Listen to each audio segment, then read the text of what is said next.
오늘 우리에게 주시는 하나님 말씀 주보에 게재되어 있는데 우리 같이 한 목소리로 읽읍시다. 하나님 말씀 사도행전 2장 1절부터 4절 그리고 에베소서 5장 17절 18절 말씀 우리 같이 한 목소리로 봉독하십시다. 오순절이 되어서 그들은 모두 한 곳에 모여 있었다. 그때 갑자기 하늘에서 세찬 바람이 부는 듯한 소리가 나더니 그들이 앉아있는 온 집안을 가득 채웠다. 그리고 불길이 솟아오를 때 혓바닥처럼 갈라지는 것 같은 혀들이 나타나더니 각 사람 위에 앉았다. 그들은 모두 충만하게 되어서 성령이 시키시는 대로 각각 방언으로 말하기 시작하였다. 그러므로 어리석은 자가 되지 말고 주님의 뜻이 무엇인지를 깨달으십시오. 술에 취하지 마십시오. 거기에는 방탕이 따릅니다. 성령의 충만함을 받으십시오. 오늘 우리에게 주시는 하나님의 말씀입니다. 주신 주님께 감사드립니다. 아멘. 여러분 지난 한 주간 동안도 평안하셨습니까? 예. 요즘 날씨가 들쑥날쑥한데다가 또 주변에서 감기로 고생하신다는 분들의 소식을 종종 듣게 됩니다. 여러분 특별히 건강에 유의하시기 바랍니다. 비가 오면서 나무들이 푸름이 한층 짙어가는 이 실록의 계절에 오늘도 여기 모여서 함께 예배 드리신 여러분 한 분 한 분 위에 살아계신 우리 주님께서 주시는 은혜와 평강이 충만하게 임하시기를 진심으로 기원합니다. 교회력에 따르면 오늘은 그 부활절 후 50일째가 되는 오순절 혹은 성령 강림절입니다. 먼저 오순절은 그 이스라엘 민족이 지키는 세 가지 절기 가운데 하나였습니다. 유월절, 오순절, 그리고 장막절 혹은 수장절이 있었지요. 그 오순절은 유월절 후에 7주 만에 지킨다고 해서 77절, 그리고 50일 후에 지킨다고 해서 오순절 이렇게 불렸는데 이 절기는 역사적으로 두 가지 중요한 의미가 있었습니다. 하나는 그 보리를 거두어 첫 열매를 거두어 가지고 하나님 앞에 감사드리는 절기였고요. 두 번째는 이스라엘 백성들이 애굽에서 나온 후에 시내산에 이르러서 십계명 받은 것을 기념하는 절기였습니다. 이렇게 중요한 두 가지 의미가 있었는데 이 오순절이 신약에 와서 또한 아주 중요한 의미를 더하게 됩니다. 요한복음 14장 16절 이하에 보면 예수님께서 이제 이 땅을 떠나 하나님께로 돌아가실 것을 말씀하시면서 너희들을 고아와 같이 버려두지 않고 내가 보혜사 성령을 보내겠다. 이 말씀을 하셨습니다.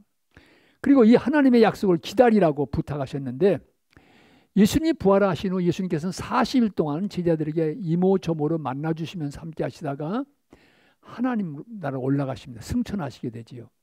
그리고 제자들이 마가의 다락방에 모여서 열흘 동안 열심히 기도했는데 바로 오순절 되는 그날 성령이 강림하시게 되어졌습니다.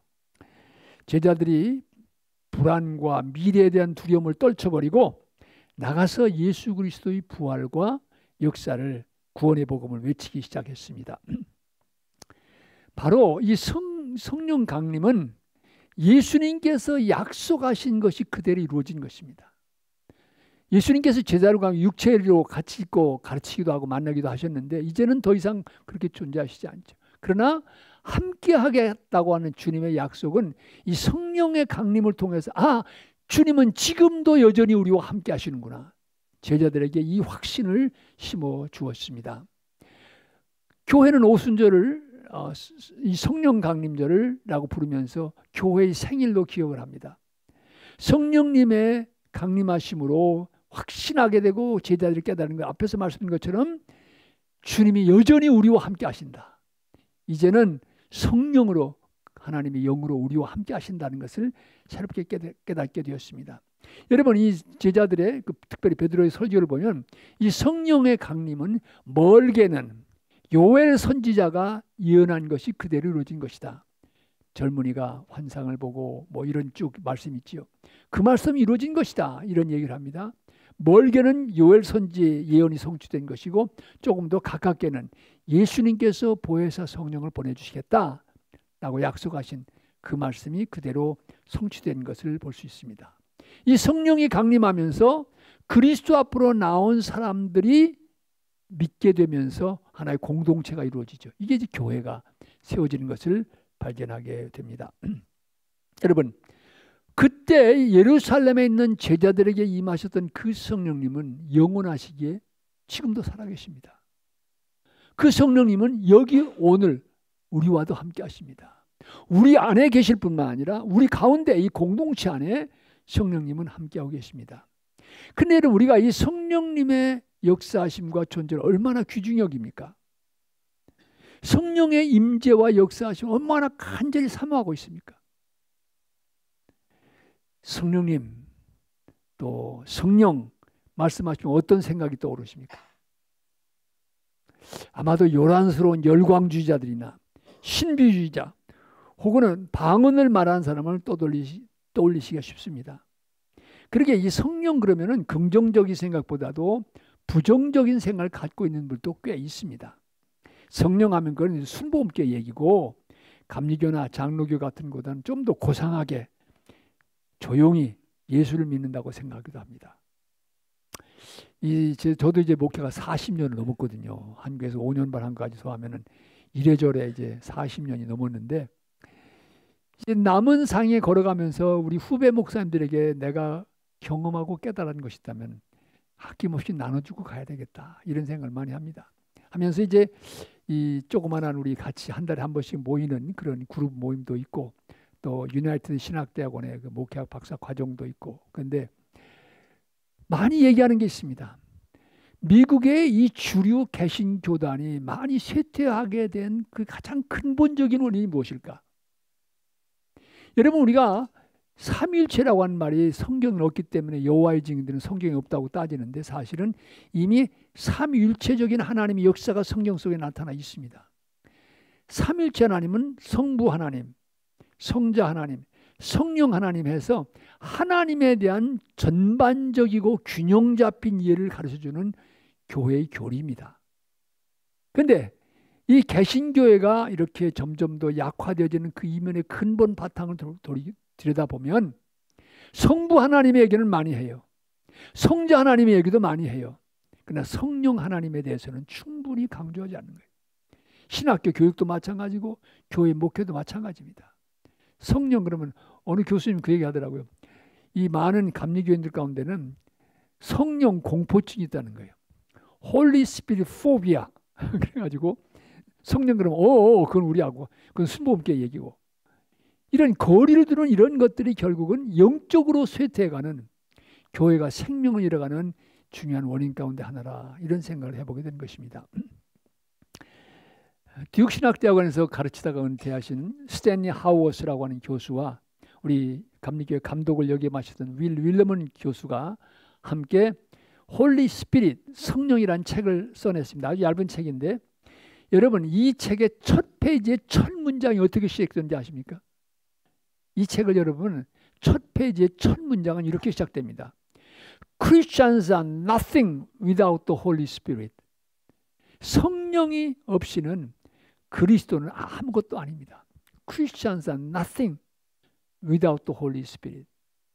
그리고 교회도 세상의 지혜나 교회 성장을 위한 어떤 기술에 의해서 움직이는 것이 아니라 순간순간 언제나 어디서나 성령님의 도우심을 의지함으로 교회는 앞을 향해 나가게 된다, 그렇게 말하고 있습니다. 그러기에 성령님은 우리의 믿음과 삶의 알파와 오메가, 처음과 나중이 된다고 말씀을 드릴 수 있습니다. 오늘 우리는 바울이 에베소 교회에서 보낸 편지의 한 부분인 것입니다. 이 본문 속에서 사도 바울은 에베소 교회 있는 성도들에게, 아니 2025년 이곳 챈틸리에서 살아가는 우리 모두를 향해 권고합니다. 술에 취하지 마십시오. 거기에는 방탕이 따릅니다. 성령의 충만함을 받으십시오. 여러분, 사도 바울은 성령 충만함을 받기를 강력히 추천한다, highly recommend, 추천한다고 얘기하지 않았습니다. 성령의 충만함을 받으면 좋을 것이다, 희망상으로 말하지도 않았습니다. 본문은 성령의 충만함을 받으십시오. 이 개역 표준 성경을 보면요, 성경 개정판을 보면 성령으로 충만함을 받으라 명령형으로 말하고 있습니다. 여러분 이 말은 무슨 얘기입니까? 성령의 충만함을 받는 것은 옵션이 아니라는 거예요. 받아도 좋고 안 받아도 좋은 선택사항이 아니라는 얘기입니다. 성령의 충만함은 그리스도인이라고 하면 반드시 사모하고 간구하고 구해야 된다는 것입니다. 특별히 오늘과 같이 급변하는 세상 속에서 신실한 그리스도인으로 살아가려면 우리 모두 성령의 충만함을 간구해야 됩니다. 여러분 왜 그렇습니까? 왜 우리 모두가 성령의 충만함을 받아야 합니까? 성령의 충만함을 간구하고 받아야 되는 이유가 뭡니까? 성령께서 행하시는 역사가 무엇입니까? 무엇이기에 성령의 충만함을 사모하고 받아야 되는 것입니까? 좀 몇 가지 말씀드리고 싶습니다. 먼저 우리 모두가 성령의 충만함을 받아야 되는 가장 근본적인 이유는 성령님의 도우심이 없이는 우리는 예수님을 믿을 수도 없고 예수님의 구원의 은혜에 대해서 확신할 수도 없기 때문입니다. 요한복음 14장 15절 그리고 26절에서 예수님이 이렇게 말씀하셨습니다. 내가 이 세상을 떠나면 성령이 오실 텐데 그 성령께서 너희들을 진리 가운데로 인도하실 것이다. 그렇습니다. 성령 하나님의 영은 진리의 영이십니다. 이 거룩하신 영은 우리를 진리 가운데로 인도하십니다. 예수 그리스도의 복음의 진리를 깨닫게도 하시고 믿게도 하십니다. 그리고 이 진리는 바로 예수님 자신이 진리시기 때문에 우리를 성령께서는 그리스도 앞으로 인도하신다고 말씀드릴 수 있습니다. 여러분 한번 생각해 보시기 바랍니다. 2000년 전 예루살렘에서 비참하게 십자가에 못 박혀 돌아가신 예수님의 죽음이 내 죄를 대신 지고 돌아가셨다는 사실, 여러분 이런 이야기를 여러분의 이성적인 사고로 믿을 수 있습니까? 우리의 상식으로는 믿어지지 않는 얘기예요. 아니 2000년 전에 사셨던 예수님이 도대체 나하고 무슨 상관이 있다는 얘기입니까? 그분이 누구신데 나는 그분을 만난 적도 없고 나와는 2000년이라고 하는 시간의 간격이 있는데 어떻게 그분이 나를 위해 돌아가셨다고 말할 수 있는 겁니까? 우리의 상식과 이성으로는 받아들이기 힘든 얘기입니다. 믿기 어려운 얘기입니다. 그러나 그리스도인들은 이 진리를 믿습니다. 예수님의 십자가 나를 위한 십자가였다고 믿고 고백합니다. 이 진리 되시는 예수를 믿고 의지하면서 살아갑니다. 그리고 이 진리를 위해서 우리 신앙의 선배들은 목숨을 걸기까지 했습니다. 찬송가 216장은 성령의 도우심으로 예수님의 구원의 은혜를 깨달은 사람의 삶을 이렇게 노래하고 있습니다. 성자의 귀한 몸 날 위하여 버리신 그 사랑 고마워라. 내 머리 숙여서 주님께 비는 말 나 무엇 주님께 바치리까. 지금도 나를 위해 간구하심 이 옅은 믿음이 아옵나니 주님의 참사랑 고맙고 놀라와 찬송과 기도를 쉬지 않네. 주님의 십자가 나도 지고 신실한 믿음과 마음으로 형제의 사랑과 친절한 위로를 네게나 베풀게 하옵소서. 만 가지 은혜를 받았으니 내 평생 슬프나 즐거우나 이 몸을 온전히 주님께 바쳐서 주님만 위하여 늘 살겠네. 여러분 어떻게 이런 고백이 가능합니까? 상식으로는 받아들여지기 어려운 예수님의 십자가 사건이 어떻게 믿어지고 십자가 앞에서 감사와 감격의 눈물을 쏟을 수 있습니까? 성령님이 도와주시기 때문입니다. 성령께서 우리의 마음과 생각을 깨우쳐 주시기 때문에 가능합니다. 성령께서 우리를 진리가로 인도하실 때 이런 기적이 나타나는 것입니다.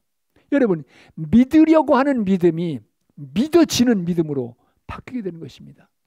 언제부터인지 모르지만 내 마음속에 있던 의심의 구름이 사라져가고 예수님의 진리 앞에 무릎을 꿇게 되고 믿게 되는 역사는 성령께서 우리 안에 이룩하시는 역사인 것입니다.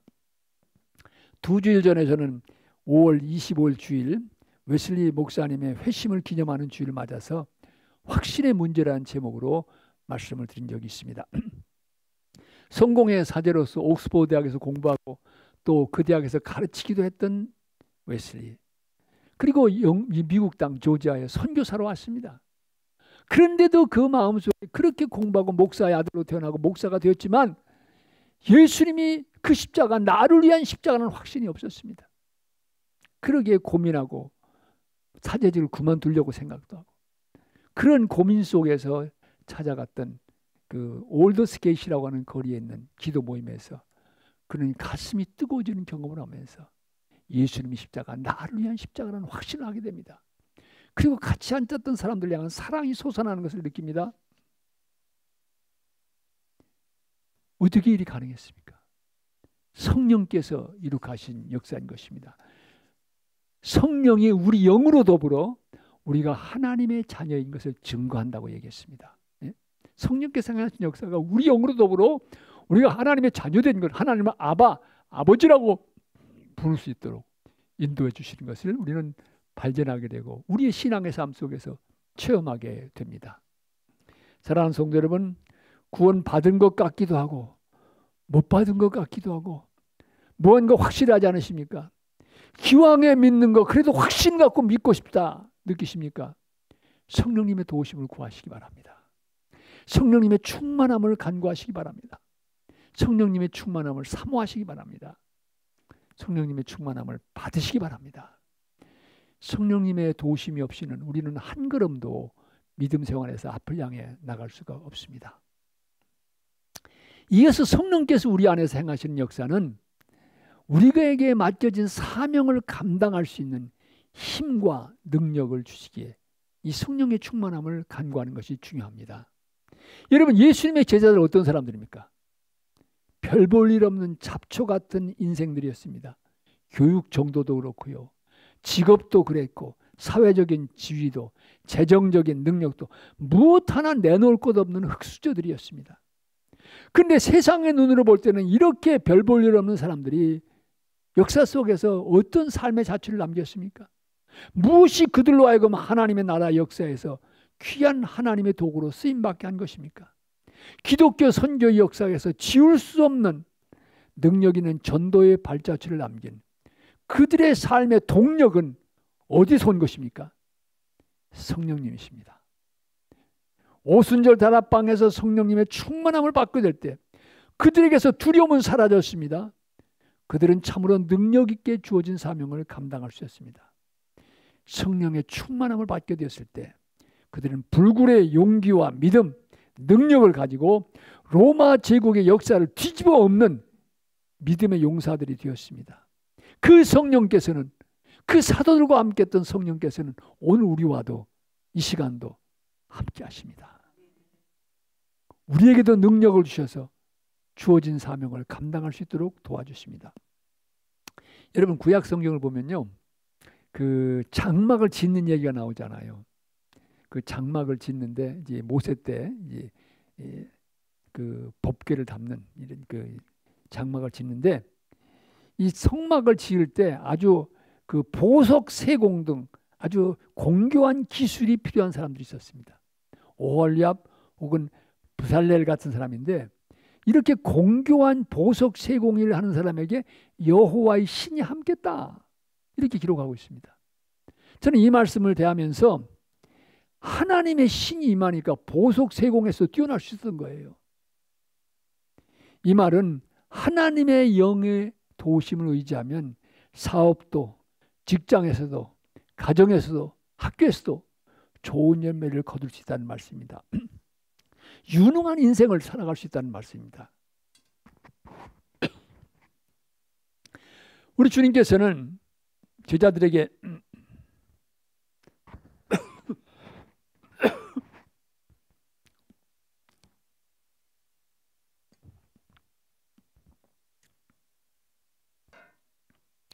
(21세기를) 살아가는 예수님의 제자들에게 보혜사 성령이 임하시면 주님께서 하시는 것보다 더 큰 일,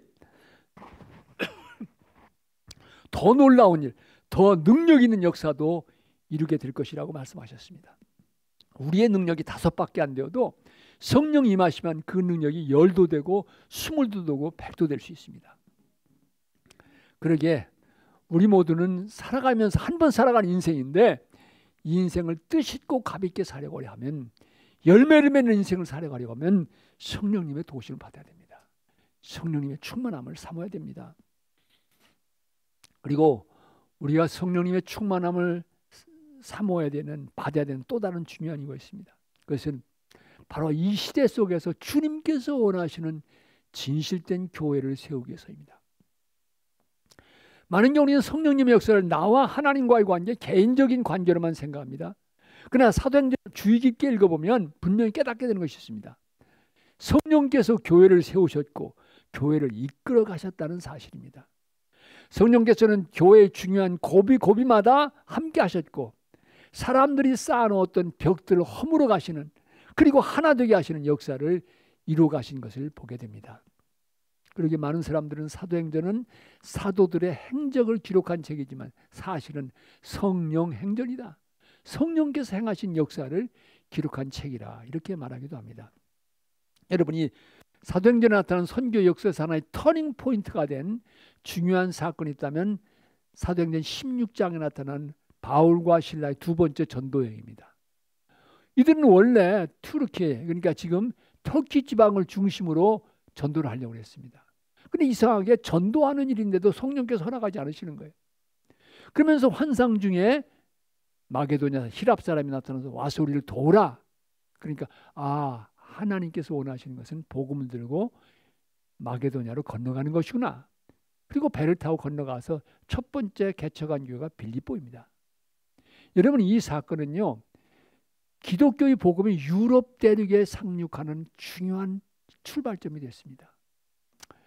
열해 전에 US 뉴스 앤 월드 리포트, 지금은 거의 희미해졌는데, 시사 주간지가 뽑은 숨어 있는 사건 가운데 세계 역사를 변화시키는 10대 사건을 꼽았어요. 우리는 그날의 탑 뉴스가 역사를 만들어갈 생각하지만 그렇지 않다는 거예요. 그 당시에는 숨어 있어서 별로 중요한 것 같지 않았는데 세월이 지나놓고 보니까 그 사건이 역사를 뒤집어 엎은 사건이라는 거예요. 여러분, 그 사건 가운데 첫 번째로 꼽은 사건이 뭔 줄 아십니까? 바울과 실라가 복음을 들고 유럽 대륙을 건너간 것. 이것이 세계 인류의 역사에서 숨어있는 역사를 바꾼 첫 번째 사건이라고 꼽았습니다.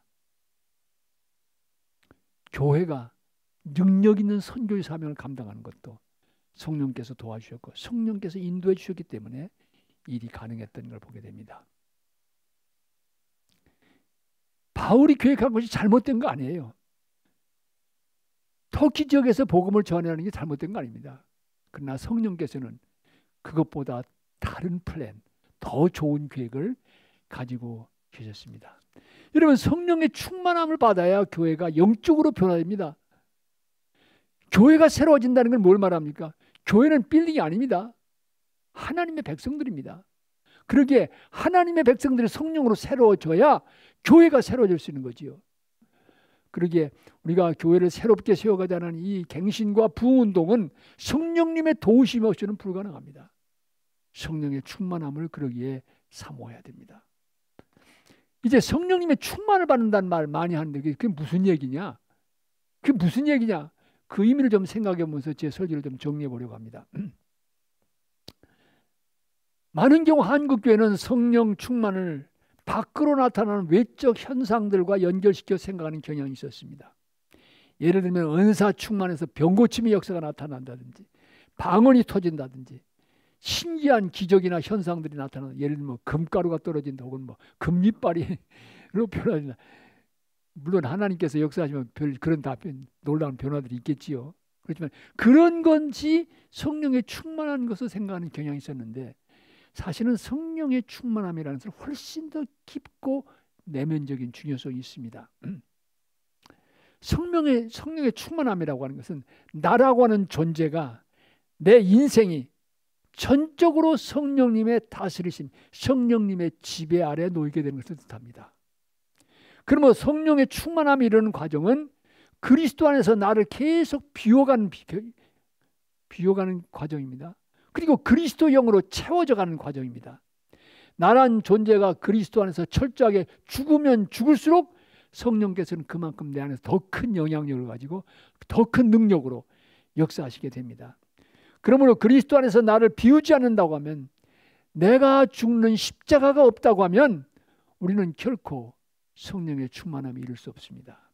그러기에 사도 바울은 내가 매일 죽는다 이렇게 고백하기도 했습니다. 이렇게 성령님으로 충만함을 받게 되면 내 인생의 주인이 바뀌고 내 인생이 성령님의 지배하심을 받게 되면 우리의 인생이 달라지는 거죠. 삶이 변화되는 거죠. 그래서 성령의 은사도 중요하지만 성령께서 우리 안에서 이루시는 역사의 열매, 성령의 열매가 중요합니다. 성령의 충만함을 받게 되면 사람이 바뀔 수밖에 없어요. 변화될 수밖에 없습니다. 여러분, 기적 가운데 제일 큰 기적이 뭡니까?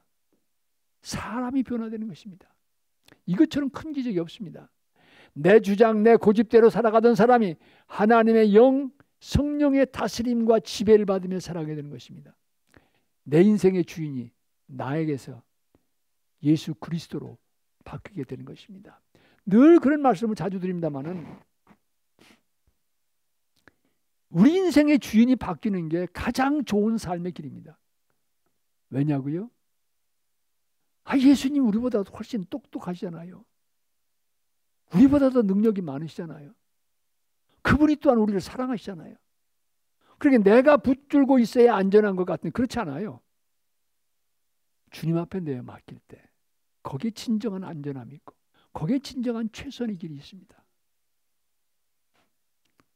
그리고 내 인생이 그리스도의 형상으로 바뀌게 되는 거죠. 열흘 전에 플로리다의 한 감리교를 섬기시는 빌리 루터라고 하는 목사님이 그 다락방에 데일리 디보셔널이 있죠. 매일 읽는 그 다락방에 자신의 아버지 이야기를 기고한 적이 있습니다. 1930년대 대공황 때 일이라고 합니다. 먹을 것이 없어서 어머니와 삼남매는 구세군에 가서 끼니를 때우는 아주 어려운 삶을 살았습니다. 근데 문제는 아버지였습니다. 아버지는 도박꾼의 알코올 중독자였습니다. 어머니 말에 의하면 목사님이 6살 되던 해 아버지는 자신과 두 남매를 바라보면서 이것이 이제 마지막이 될 것 같다, 그런 이야기를 하고 집을 나가셨다고 합니다. 아버지는 도박을 하다가 진 빚을 갚기 위해서 도둑질을 하게 되었고, 그러다 보니까 경찰서와 감옥을 오고 가게 되었습니다. 인생을 비관한 아버지는 자살을 하려고 했습니다.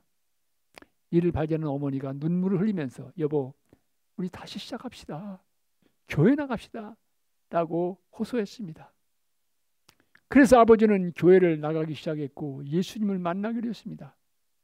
그 다음의 이야기는 오직 기적이라고 목사님은 이야기합니다. 그렇게 못된 아버지, 인생의 밑바닥까지 떨어졌던 아버지, 쓰레기 인생을 살던 아버지가 예수 그리스도를 만나면서 아버지, 내 인생은 하나님께 바칩니다 고백을 하면서 새로운 인생을 살기 시작했습니다. 아버지는 초등학교 2학년밖에 다니지 못한 사람이었습니다.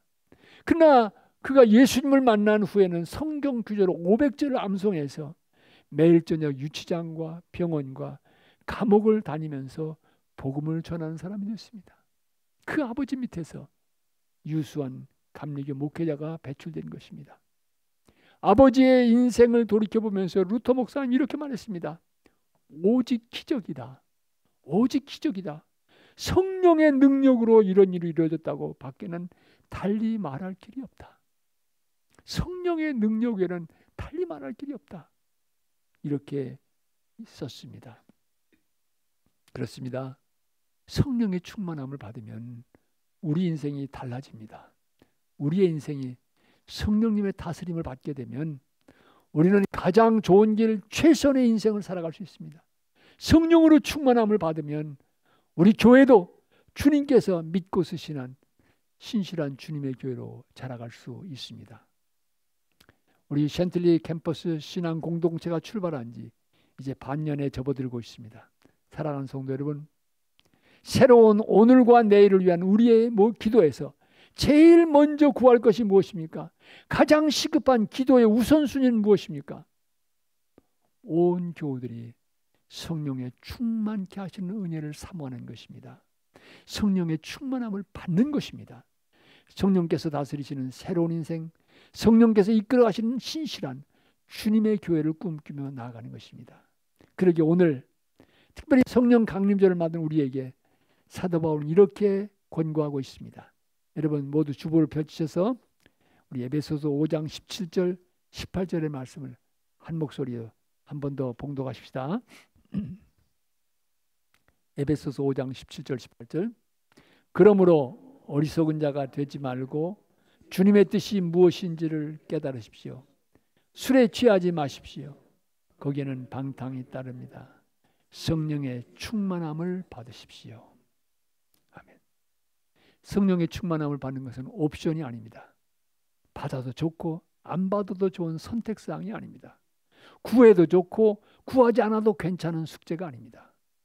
성령의 충만을 받는 이 일은 새날을 향해 나아가려는 우리 모두가 제일 먼저 구해야 될 기도의 제목입니다. 우리 모두 성령으로 충만함을 받아야 합니다. 이미 우리 안에 성령은 와 계십니다. 여러분이 예수를 믿을 때 이미 성령께서 우리 안에 거하시는 것입니다. 이 성령께서 영향력을 확대해 가시면서 그리스도의 사람을 만들어 가시는 이 과정이 필요합니다. 성령의 충만함을 사모하십시다. 여러분 찬송가 190장을 우리 같이 부르시면서 간절한 기도로 우리 찬송 부릅시다. 다 일어나셔서 부릅시다. 불편하지 않으시면 일어나 부릅시다.